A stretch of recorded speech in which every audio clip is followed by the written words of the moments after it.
All right, so now that we all have beautiful drawings of our thumbs, we're gonna move on and add two fingers with your thumb.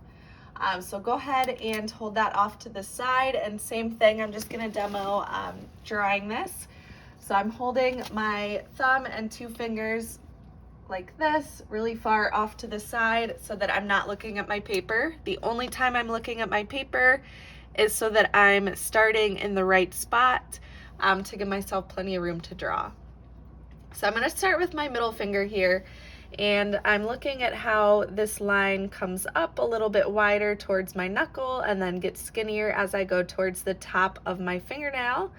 And then I'm bringing this all the way back down, looking at the line. I'm not just drawing a quick straight line, but I'm really looking at all of the curves, taking my time with things, moving on to my pointer finger, drawing it wider at the knuckle, and then getting a little bit thinner towards the top, coming out a little bit and back down. And then I'm moving on to my thumb. I'm looking at how this line kind of folds here a little bit where my thumb meets my pointer finger. And then I'm drawing this up and around, really looking at all of the variation of line. And at this point, I'm going to go back in with details. So I'm going to look at all of the lines on my knuckles and get those added. I know that this is not in the right spot at all on my drawing, and that's okay. I'm really focused on my thumb. So when I do actually get to look at my drawing with the modified contour, I really have a better understanding of what is on my hand, what all of those little lines look like, the details, and how to draw them. Now I'm moving on to the skin folds or my knuckle on my pointer finger. And I did pick up my pen, which you can do just kind of for the details on your drawing.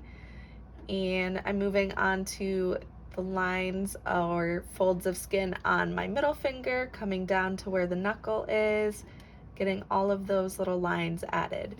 So this is taking my time. I'm not going quickly.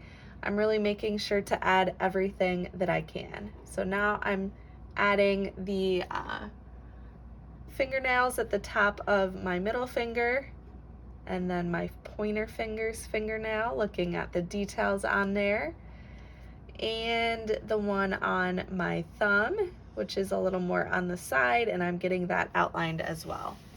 So here is my drawing of my thumb with my two fingers. You can see that nothing really lined up at all, but you can also tell that it's very detailed, and that's all that counts, is that I'm looking at that detail and line variation versus just taking a quick guess.